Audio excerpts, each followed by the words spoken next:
Hi everyone! Welcome back to my channel. This is Mai. So, yun nga, bilang result ng quarantine, naisipan ko mag-color ng hair.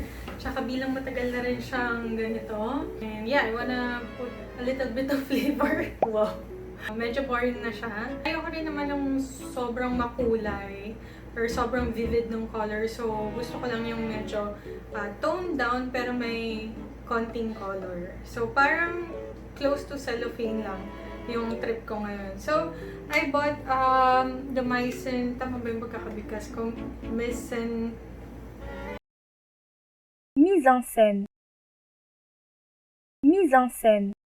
This one is the primer, so I'm also planning to color it after with a metallic ash. I'm not expecting that much with the primer kasi sabi naman dito sa color guide, since ito yung color ng hair ko, mas dark pa nga dito. So probably mga brown na color. So one of the reasons I picked this as my hair color is I think it's gentle. Hindi siya yung makaka-harm ng hair. And knowing my hair, it's really weak.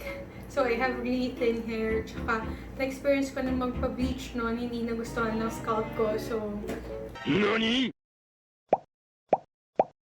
yeah, so I'm choosing this one over the affordable products that I found in Lazada like the Bremod. Effective talaga yon, pero prefer ko yung mas gentle on my scalp. So let's get started. Easy lang siya. Imimix mo lang yung dalawang mixture and then put it straight to your hair. Ayan, so ito yung hair ko ngayon. Dati may color to, pero dahil gumamit ako ng mga shampoo and hair products na may sulfate, yun, nawala na yung color na violet. Parang 1.5 month lang tumagal.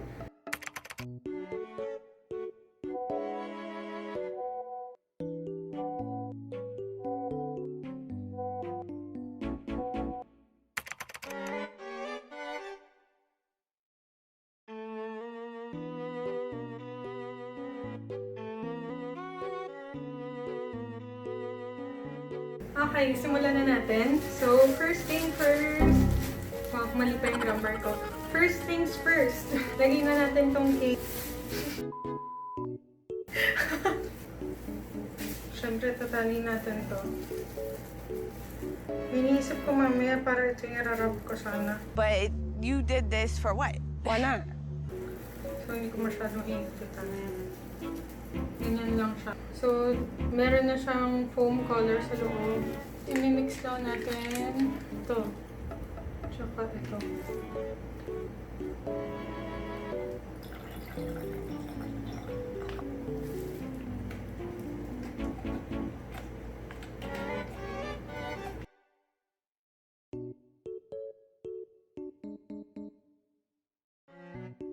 Okay. Ito na. Ay, sana pumuayos ang kalabasan. Timer starts now.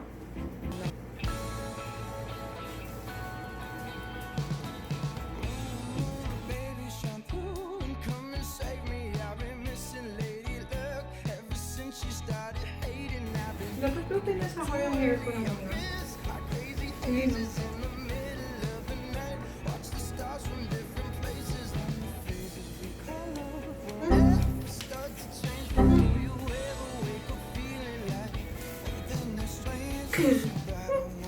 Hairstyle. Ang daming buhol.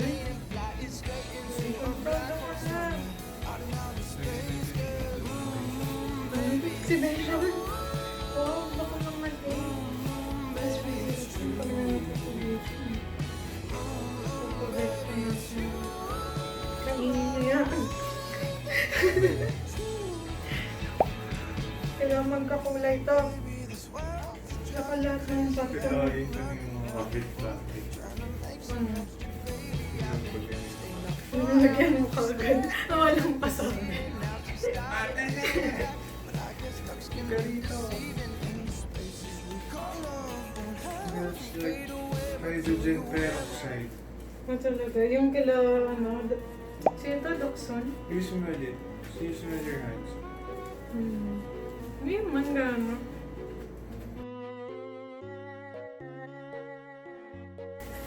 High fashion. took me 18 minutes to put everything on my hair. So magta-timer lang kami for 30 minutes para ma-achieve yung gusto nating color. So while we're waiting, gagawa muna ako ng ibang bagay. I'll see you!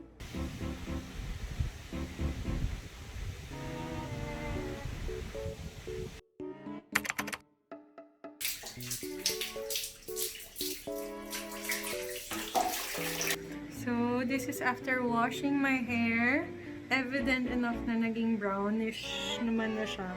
So, yeah, papatuyuin ko lang yung hair ko and I'll show you the overall result of this color. So, here's the result of our primer from Hello Bubble. So, for the ends, since my color na to before, naging super light na siya, as you can see. And then yung sa black hair ko talaga dito sa taas, naglighten din siya.